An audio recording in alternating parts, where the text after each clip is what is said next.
Hi, my name is Dan Keahey. I'm running for Lewis County Commissioner District 1. You got a little bit about why I'm running? Yeah, sure. Okay, A little bit if you about want, why you're sure. running. Yeah, I get that question a lot. Why would you do this? It's a crazy question. But truthfully, the reason I'm running is there is things that are not being handled by the county, and it's getting to the point that it's detrimental to all of us.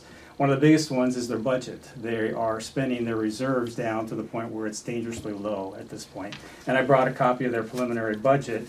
You can have this, you've probably seen it, but it talks about, even this year, projections are to use $2.5 million of their reserves in order to balance their budget.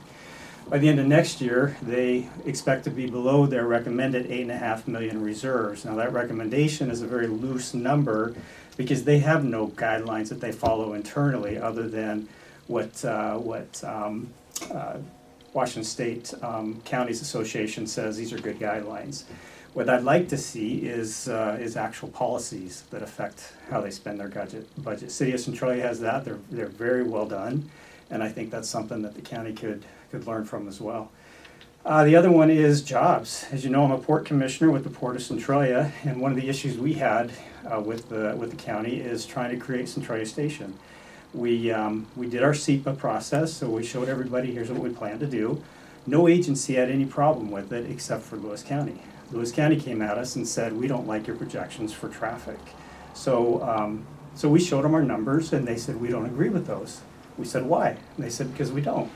I said, well, that's not good enough. So they decided to appeal our decision, or our SEPA, and that put us into a process that had a hearings examiner. So here's a copy of the hearings examiner report. And what that hearings examiner says is there's absolutely no validity to anything the county had to say. Now that's pretty rare for a hearings examiner to come back with absolutely nothing. Usually they'll give the opposing side at least some kind of a bone, but in this case, there was absolutely nothing. So in that process, we wasted a year of development, and we wasted about $500,000 of taxpayers' money with all the studies that went through. And looking at that, I'm thinking, this cannot continue. You know, my opponent, I met with her about 3 times during that process trying to say, why are you doing this? What's your purpose in this?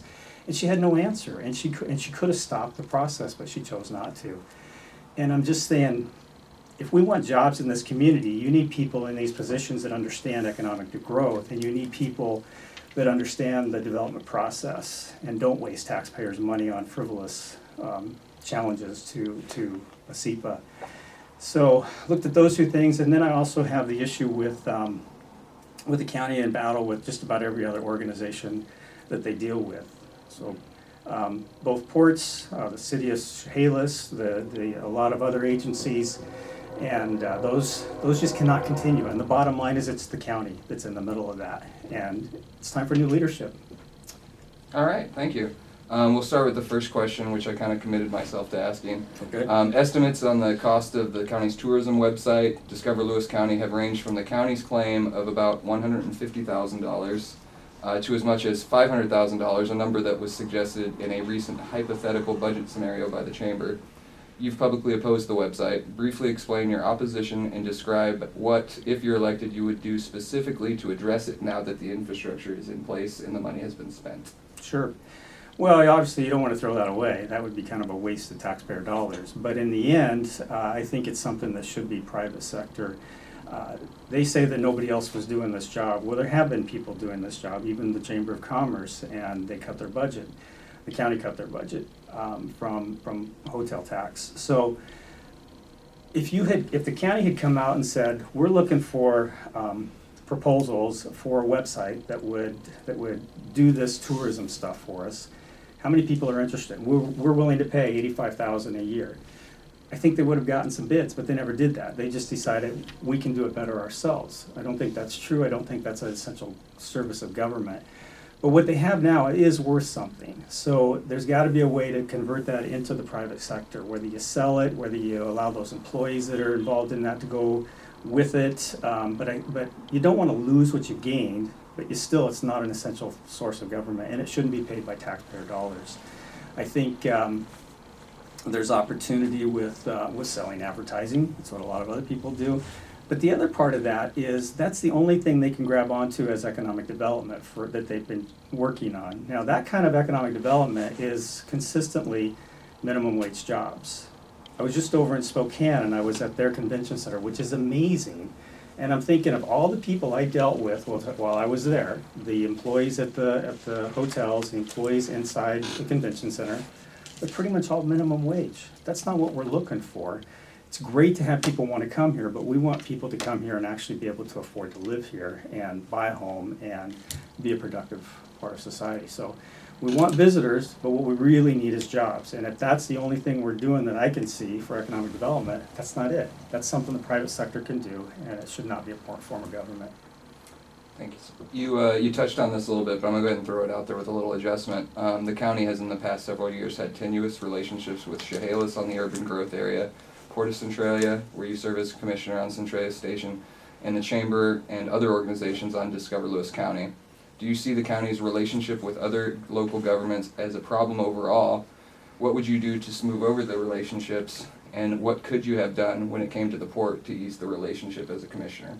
Well, we tried. We tried to reach out to our county representative, and she just didn't have any response. She just said, I have to go with what my staff suggests. And I said, no, you don't. Your staff works for you. You tell them what your policies are, where you want things to go.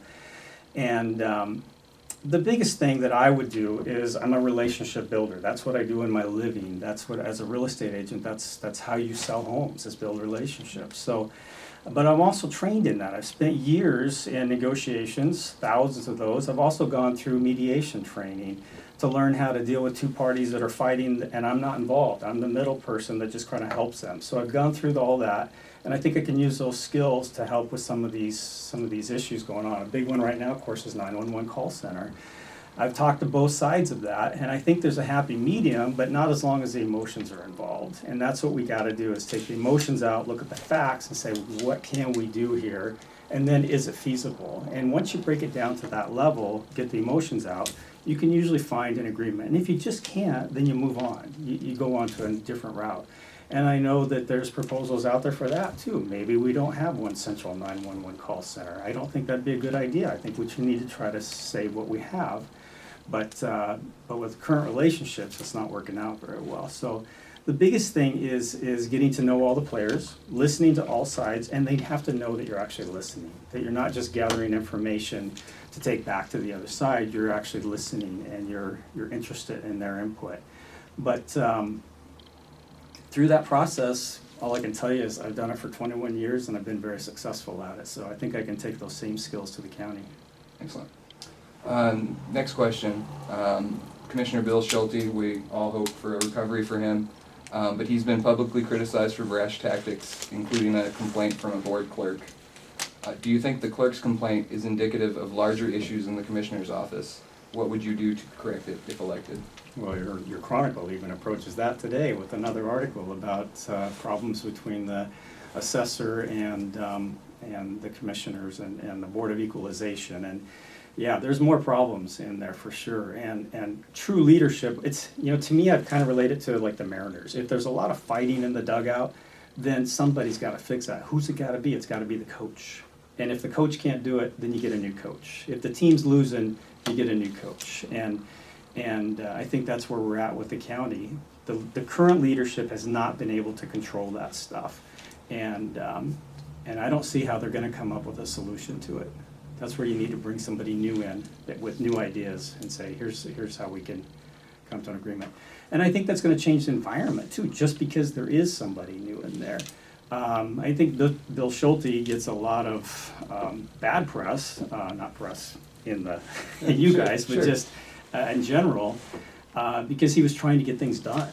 And what I saw from my opponent is not a lot happening. And so I know talking to him, he was very, very frustrated that he seemed to be the only one willing to actually step out and do something. Unfortunately, sometimes he stepped out too far and got ahead of himself and got ahead of everybody else. You can't ever do that. You got to bring everybody along with you. It's got to be a team effort, and that's what I would work towards. Is we're all part of a team here. We all have one goal, and the issue really is the county has no vision. So they're just a bunch of people coming to work every day and leaving, but they have no purpose of what they're trying to create. Why are we here? And that's how I have to think in my job. What am I creating in the next 3 months? But in the county's sake, what am I creating in 10 years? That's how we have to look at the port. What are we trying to do today that'll affect positively to Centralia and Lewis County in 10 years from now? Centralia Station is a good example of that. It doesn't happen overnight, it takes time. But if you never start, you never get there. So, fair enough. You touched on this, but the Chronicle recently identified several issues with the hiring of the 911 manager. Among them, a vote of no confidence from dispatchers and unaddressed complaints from Centralia and Shayla's police not being involved in the interview process. Do you believe the recent hiring for a 911 manager was appropriately conducted? Well, I don't know Mr. Anderson, so I don't know if he's the right man for the job or not. But just what I've read and what I've talked to people like from Riverside and from Centralia and from some of the outlying sheriff's office and outlying facilities, there's problems there, and it's not my place to bring up their dirty laundry. But if I had been in charge, I would have brought those people in, because you want input from all the players and say, well, how can we, because they're the ones that have to work with them, not me, not as a county commissioner. I don't work with them. They're the ones that have to. So we need that, just like I said before, you need that team that understands what are we trying to accomplish as for emergency response. And right now, I don't think you have that. I don't think you have that buy-in from everybody involved. Excellent. Shift gears a little bit and talk about the alternatives presented in the ecology's report on flooding. Which one do you support and why? Oh, definitely number one. That's the only one that seems to make sense that's out there. And primarily because it not only enhances fish habitat, which is very important, it also enhances our livelihood in this community, which is equally important, and we have to have a balance of those. It could drop our floodplain by about 2 feet, which would be huge. Now, some people will say that's not enough, but 2 feet is huge, because every foot it rises, it goes out farther too. So if you can get it into a smaller area, then we can work on what do we got to do in that smaller area, that small floodway. And I think that's the goal. You're never going to stop it. That's not even possible. But we certainly can restrict it.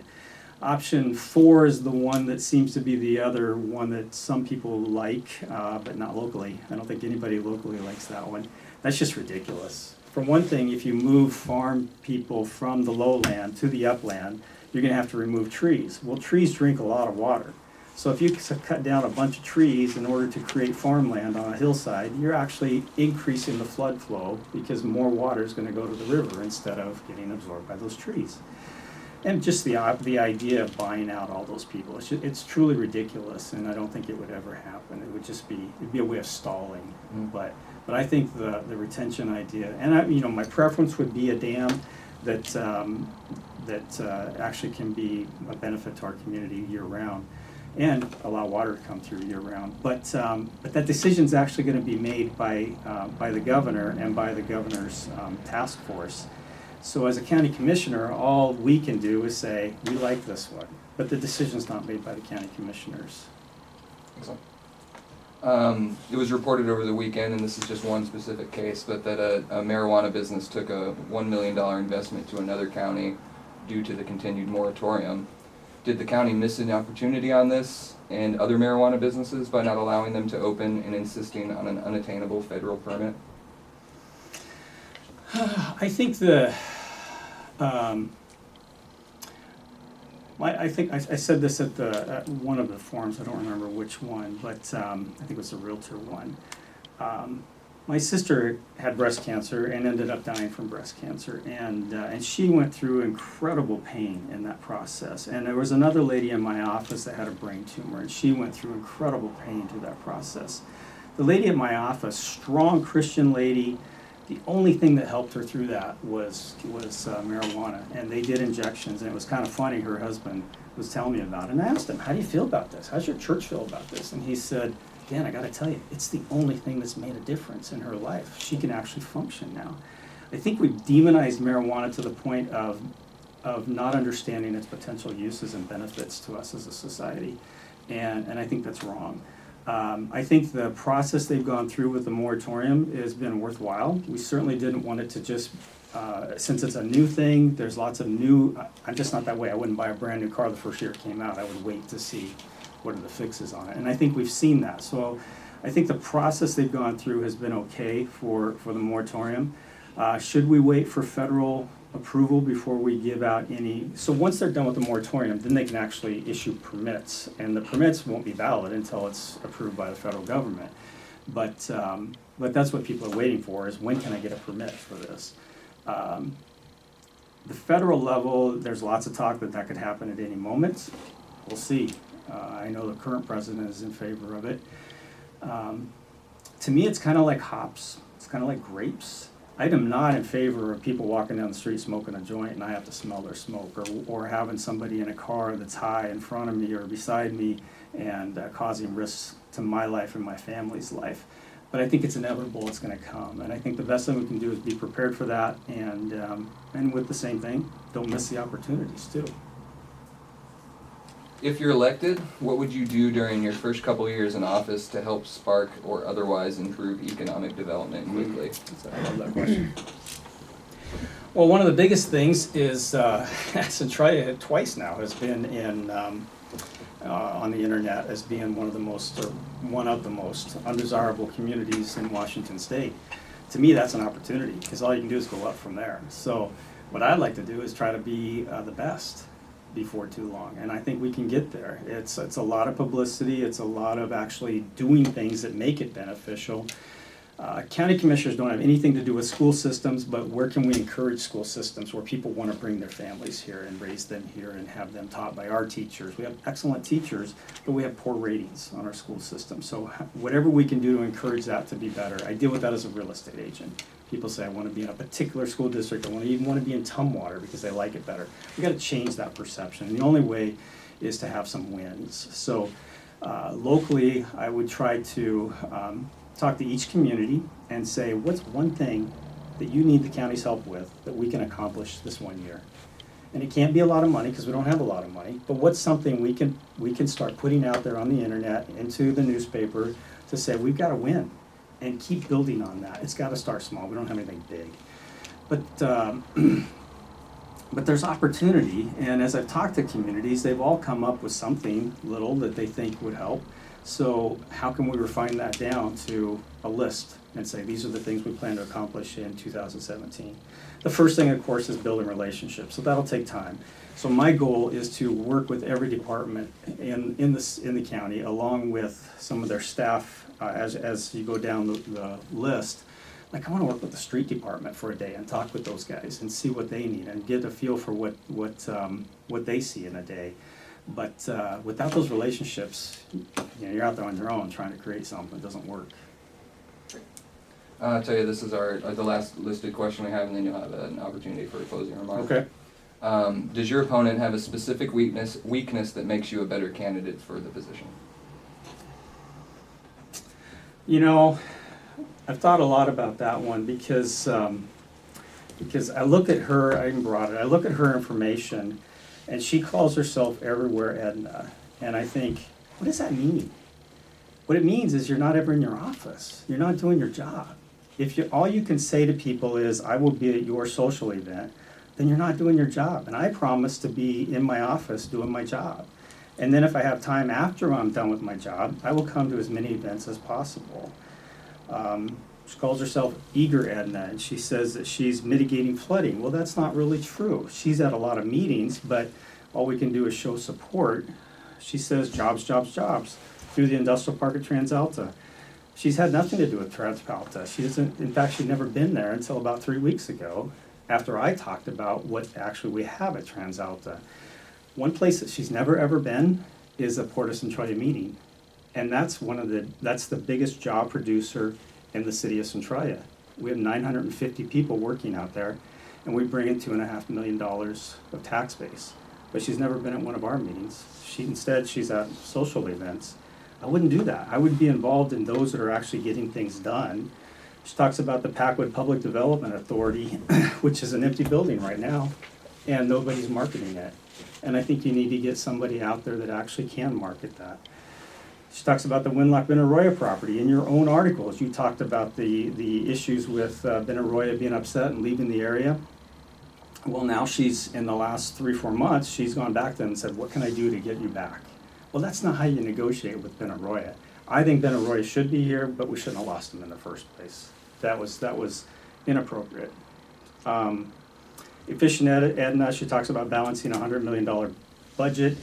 It's actually about $30 million that they have control of, because about 70 million of that is actually tied into things that they really don't do anything with. So, and then 24/7, that's the one I just don't get, because we're all available by phone, text, email, 24 hours a day, 7 days a week. Now, what I promise I won't do is I won't text you at 2 o'clock in the morning, because at 2 o'clock in the morning, I have my phone by my bed in case my kids call or something. The last thing I want to do is look at my phone and see it's from Edna at 2 o'clock in the morning. I'd be upset, and I won't do that. I will respect your time. What I will do is the difference with me is I've actually got experience of doing this stuff. Downtown Centralia, the whole renovation of downtown Centralia was done when I was on city council 16 years ago.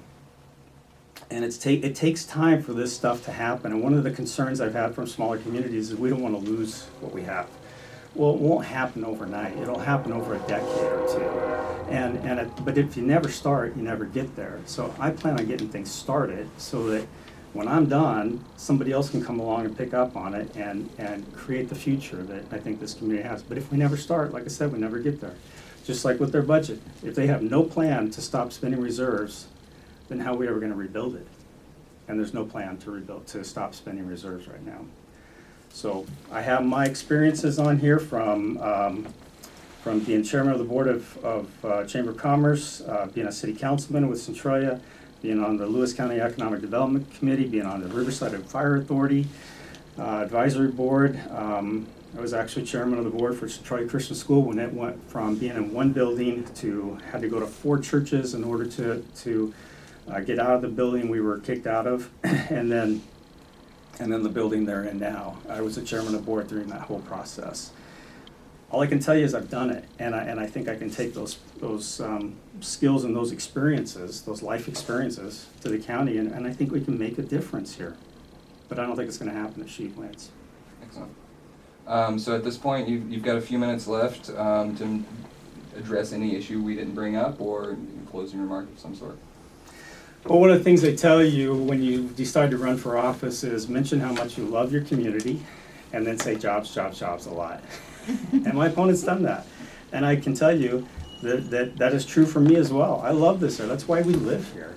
And especially in my career, I could probably make a lot more money someplace else, but we chose to live back in Centralia where my wife and I grew up and raise our family here. And what I hope to do is make it a place where everybody else's kids want to live and raise their family.